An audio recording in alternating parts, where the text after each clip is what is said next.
A few years ago, I started playing tennis and realized that recreational tennis and recreational cooking are two very different worlds. Both of them are popular hobbies for many adults, but the world of tennis has infrastructure for continuous improvement, and the world of cooking does not. So today I want to talk about those differences and what we can learn from them. In tennis, people know their skill level, and that determines which clinics you can sign up for, which players you can play with, and which teams you can join. Yes, people sometimes lie about their level so that they can get easy opponents in USTA matches. But in your head, you know pretty well what your level is. In cooking, there is no such thing. I might have a very experienced cook and someone who has never boiled water participating in the same cooking class. Saying that a class is for intermediate cooks doesn't help because there is no definition of what an intermediate cook should know. As an instructor, I find this to be a really fun challenge. That's one of the reasons that I like to focus on one topic per class, like fish or meat, and explore it in depth. It always warms my heart when people of completely different cooking backgrounds tell me that they've learned something. But as a student, I find taking cooking classes to be extremely frustrating. Now let's talk about basic literacy. Even to play socially, tennis players must have some basic tennis literacy. They need to know how scoring works, which box to serve into, understand that the lines are in, and have the skills to maintain a good rally. All of this is absolutely necessary if you want to play with others. There are definitely tennis classes that assume that you know nothing. But there are plenty of classes for more advanced players too. The cooking world is a completely different story. Cooking classes for advanced home cooks are almost non-existent. I would love to take an advanced class on raw fish, or knife sharpening, or pastry, but I can't find any. Cooking has a ton of basic literacy too. Weighing ingredients, knife skills, understanding the difference between pan materials, etc. But no one agrees on what these fundamentals are, so very few home cooks make a serious effort to master them. This makes the market for advanced home cooking classes really tiny. Now let's talk about the passion for the activity versus for its benefits. I've never seen the concept of good for you come up in a tennis clinic. No one ever talks about which drills make you burn more calories or which drills are easy on your knees. The only goal is to improve your game. Not so in the cooking class. People are constantly asking me how to reduce salt, reduce fat, reduce carbs, or whatever ingredient they consider to be bad for them. Many people I play tennis with have all sorts of injuries. If they need to make any adjustments, they do. Someone might not run as much, someone might tone down their serve.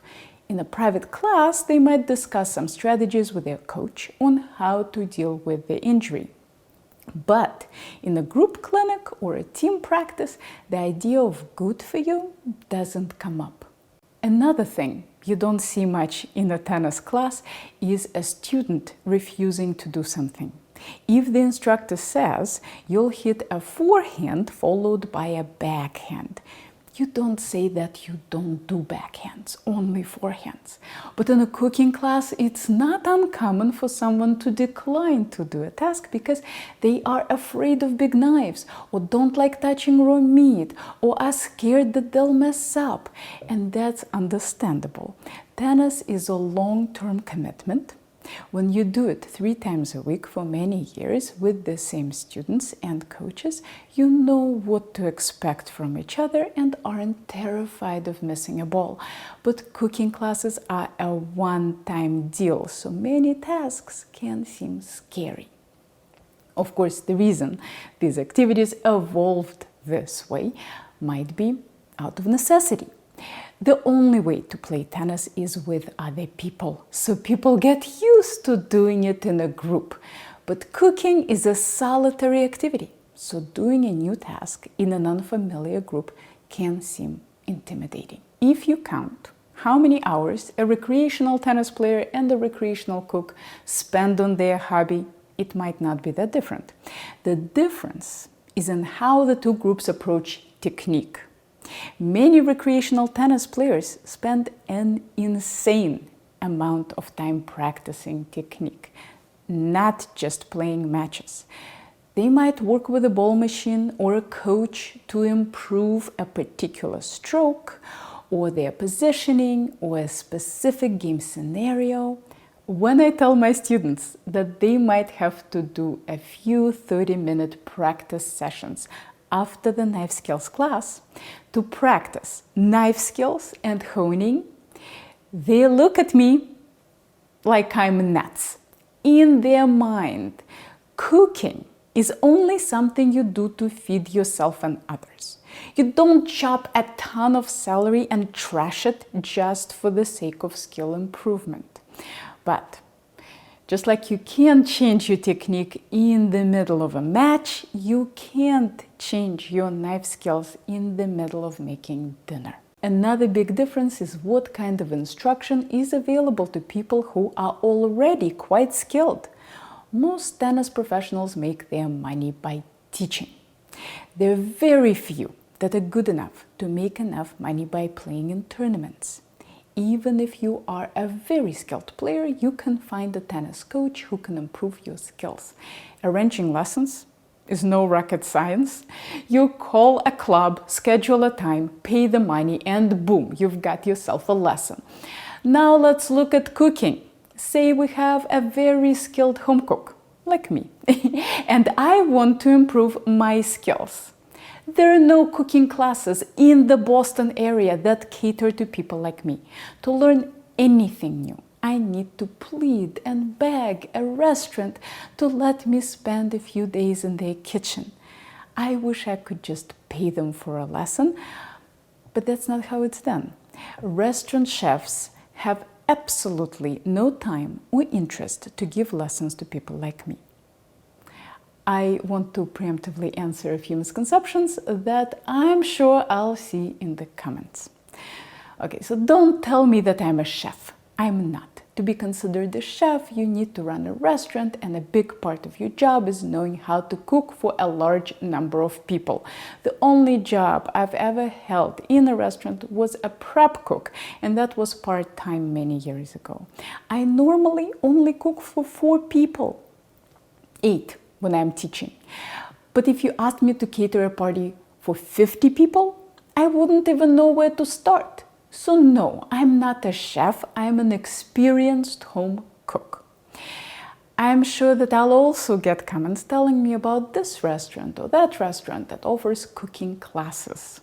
These classes are for the general public, so they are intended as entertainment more than skill development, and culinary school classes are primarily focused on the logistics of cooking in a commercial setting, not on producing the most perfect results. The way most restaurant cooks hone their craft is by working in other restaurant kitchens. The problem is that it's back-breaking work that most home cooks don't want to do. When I was young, I was up for it, but now, not so much. So, what do you think? Is cooking a fundamentally different activity than sports or music?